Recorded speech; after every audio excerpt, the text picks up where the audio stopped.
Bonjour à tous. Dans cette vidéo, j'aimerais partager avec vous la différence entre le contrôle de gestion et la comptabilité générale. Avant tout, je voudrais parler de la comptabilité, c'est comme système d'information. Mais pourquoi on dit ça? Parce qu'en fait, la comptabilité, c'est un processus qui lie les activités économiques aux décideurs.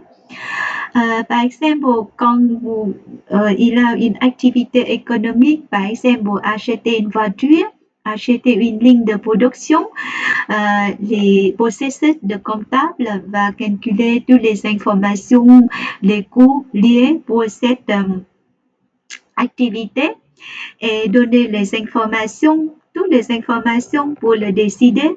Le décideur ici, peut-être c'est la chef de l'entreprise, ou peut-être les investisseurs, ou peut-être le créancier, et il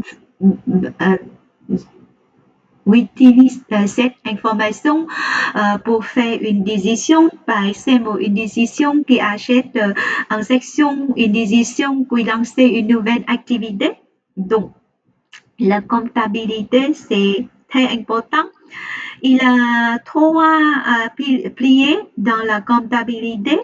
L'information financière, c'est toutes les informations liées à une entreprise. Par exemple, on parle le compte de résultats, on parle les bilans, on parle le flux de trésorerie. Et l'autre, c'est l'information de gestion, c'est-à-dire que le chef d'entreprise, le manager, c'est utiliser les informations pour décider, pour faire pour décider, pour acheter, pour lancer des choses, etc. Et finalement, c'est l'information fiscale liée avec les impôts, avec les taxes. Mais dans l'autre cours, on va concentrer sur l'information de gestion. Quand on parle de la comptabilité, on va regarder, il y a deux types d'utilisateurs de l'information comptabilité. Premièrement, c'est l'utilisateur externe qui sont c'est l'investisseur, c'est le créancier comme les banques, les clients de l'entreprise et tous les organismes de réglementation. Au contraire, il y a l'autre utilisateur de l'information interne, c'est le conseil d'administration de l'entreprise, le directeur d'une unité, par exemple l'unité dans un pays ou l'unité dans une usine. Et pour le commerce, c'est-à-dire que le gérant de magazine est aussi le superviseur dans l'usine. Mais pourquoi ces personnes, ces utilisateurs utilisent ces informations comptabilité? Parce que grâce à cette information, il va prendre peut-être une décision ou peut-être évaluer de la performance de l'entreprise et utiliser les ressources proprement de l'entreprise. Quand on parle de l'objectif de l'information financière externe, on va regarder sur la deux utilisateurs principaux. C'est l'investisseur et créancier. Premièrement, sur le retour sur l'investissement, l'investisseur regarde et attend pour le dividende périodique de l'entreprise, mais au contraire, les créanciers vont regarder est-ce que l'entreprise est capable de payer de l'intérêt ou non. Sur le côté de retour de l'investissement, l'investisseur va peut-être, s'il a acheté des actions de l'entreprise, il va vendre si le prix a augmenté à une date future. Mais pour le créancier, il va attendre sur le remboursement de prêt à une date future. Donc, c'est ça la différence entre l'investisseur et le créancier quand il utilise l'information financière. L'autre exemple de l'utilisateur interne de l'information comptable, c'est beaucoup de gens comme conseil d'administration, directeur général, chef de la direction financière, le vice-président, le directeur de l'unité commerciale, etc. Donc, cette personne-là va utiliser ces informations. Maintenant, on va retourner sur la comptabilité générale, sur le cours que vous avez déjà fait. En fait, quand on parle de la comptabilité générale, on va utiliser trois outils principaux. Premièrement, c'est le bilan. Le bilan, le bilan reflète de la situation financière de l'entreprise sur le côté de actifs et passifs. L'autre document, c'est important, c'est le compte de résultat. Le compte de résultat calcule la rentabilité de l'entreprise, le produit et le charge et le marge. Et finalement, on parle le flux de trésorerie. Ce document analyse des entrées et sorties de liquidité d'une entreprise. Mais avec le système de comptabilité générale, comme on a discuté en premier temps, c'est un système qui est destiné principalement aux utilisateurs externes. Et aussi la comptabilité générale, le respect strict du plan de comptabilité générale, c'est-à-dire que obligatoire et normalisé. Finalement, la comptabilité générale enregistre entre l'entreprise et son environnement, c'est-à-dire que quand il achète des produits, il vient de fournisseurs et quand il vend des produits pour clients, on peut-être le lien entre l'État pour payer les impôts et les taxes. Donc, il y a trois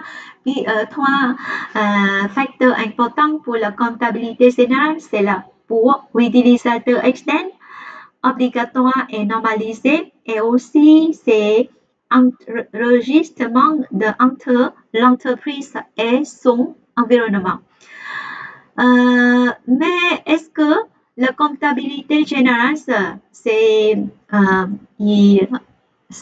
suffisance pour les directions de l'entreprise qui prend les décisions? En fait, si vous regardez bien le compte de résultat,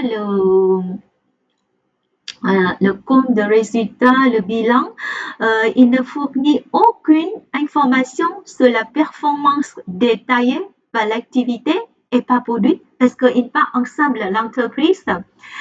Deuxièmement, ce document vous donne une vision historique qui peut être trop tardive pour des mesures correctives, c'est-à-dire que vous pouvez connaître l'histoire de l'entreprise, mais vous ne savez pas c'est quoi le résultat maintenant de l'entreprise pour faire une décision, est-ce que j'achète cette action ou non. Finalement, ce type de rapport, ce type de document se concentre sur le résultat net global de l'entreprise uniquement. C'est pas par produit, mais ensemble. Hein? Donc, on ne sait pas que quel produit peut-être l'entreprise perd, ou peut-être c'est quoi le coût, c'est quoi le prix, etc. Hein? Donc, pour cette partie, on peut dire qu'il y a des choses que la comptabilité générale ne peut pas aider pour prendre la prise de décision. Donc, le contrôle de gestion en comptabilité analytique, c'est un outil de pilotage interne pour éclairer la prise de décision. Il sert de louper pour analyser les détails des affaires que la comptabilité générale ne montre pas. Par exemple, il trouvait toutes les informations financières de comptabilité générale. et vérifier l'état financier de l'entreprise et trouver d'autres informations liées avec cet état financier. Pour conclure, le contrôle de gestion utilise les données de la comptabilité générale pour les transformer en indicateurs de performance.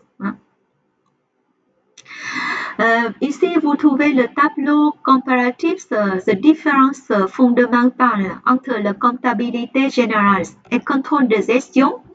Premièrement, on va regarder puis ce critère pour public. Comptabilité générale, c'est la publique, c'est la partie externe, mais contrôle de gestion, c'est interne. Le caractère de comptabilité générale, c'est obligatoire et légal. Mais le contrôle de gestion, c'est la facultative et managériale. Le vision de comptabilité générale, c'est la globale entreprise. Mais contrôle de gestion, c'est détaillé, c'est la vision détaillée par produit ou par service ou par centre de service, etc. Sur le côté de horizon, la comptabilité générale concentrée sur le passé et le contrôle de gestion se parlait la future, on peut dire que le prévisionnel. Il y a les règles pour la comptabilité générale, c'est-à-dire que la comptabilité générale, c'est doit suivre les normes strictes comme par exemple plan de comptable général, ou aussi si l'entreprise travailler dans l'autre entreprise internationale, donc il doit suivre l'autre règle comptabilité internationale.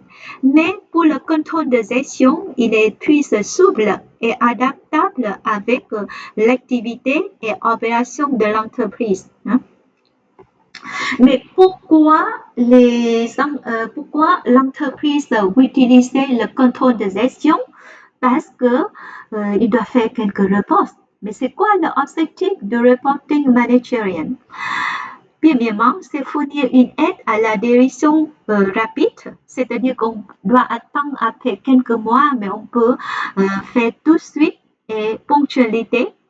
Deuxièmement, mesurer l'efficience de l'entreprise sur le côté de l'utilisation des ressources, comme les ressources financières, les ressources sur le côté humain, et l'efficacité, c'est-à-dire que pour atteindre des buts de l'entreprise, finalement, le reporting manager peut utiliser pour évaluer et récompenser le rendement des différentes unités de l'entreprise.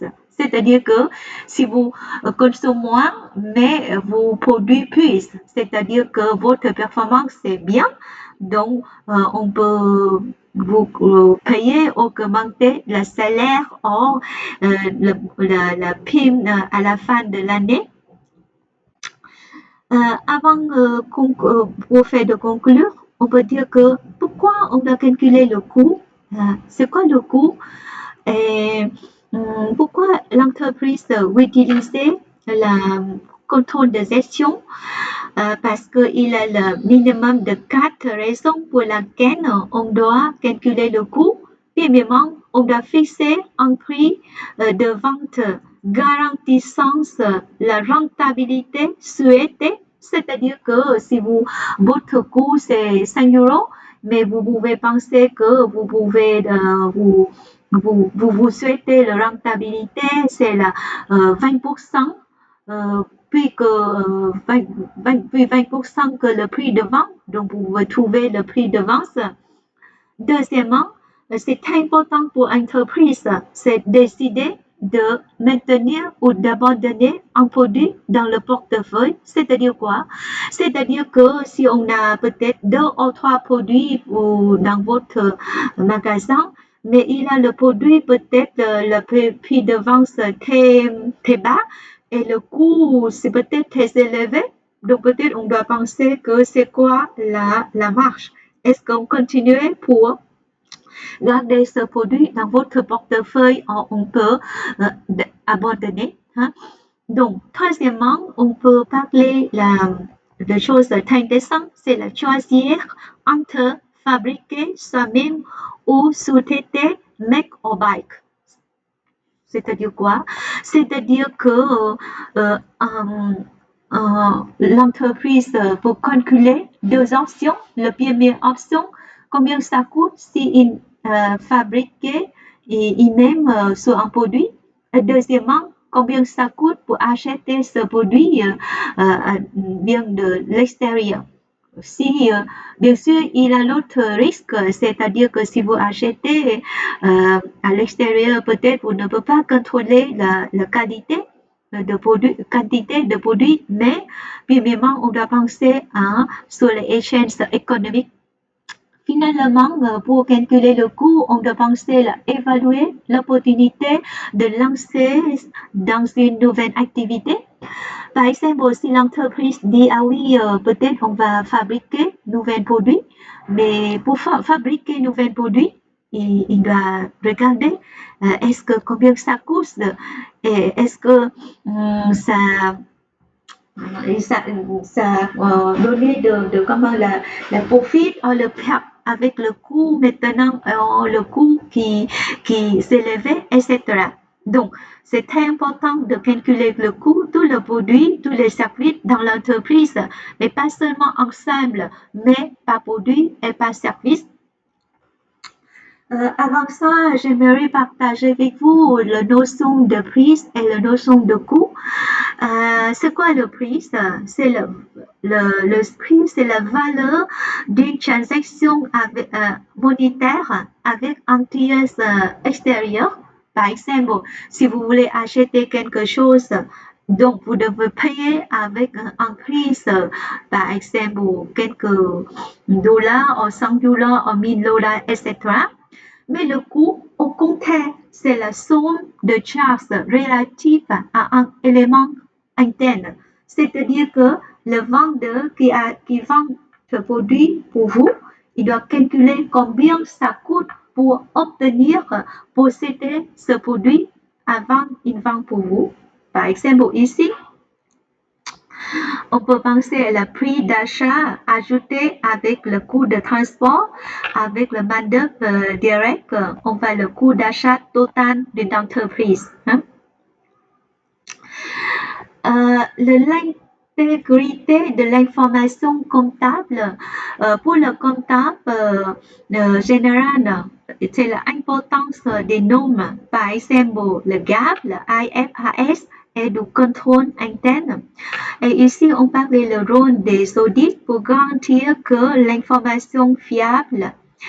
Et pour la comptabilité générale, il a maintenant, c'est très important qu'on parle éthique professionnelle, c'est-à-dire que les compétences, jugement et comportement déontologique des gens, parce qu'il y a beaucoup de cas dans le monde. Par exemple, on parle d'Enron, Athos qui fait beaucoup de choses non éthiques en manifestant avec l'entreprise.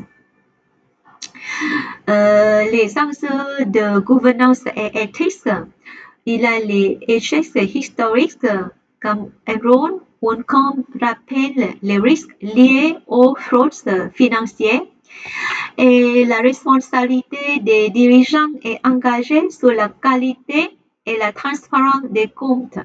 Une mauvaise gestion de l'information expose les managers à des risques personnels et professionnels majeurs. Pour conclure cette partie, on peut dire que la comptabilité financière externe et la comptabilité de gestion interne sont complémentaires. Le contrôle de gestion est le véritable outil de pilotage pour atteindre les objectifs stratégiques. Savoir interpréter les coûts est une compétence clé pour tout manager, même non comptable. Merci. Et je vous recevoir dans la prochaine vidéo. Merci beaucoup.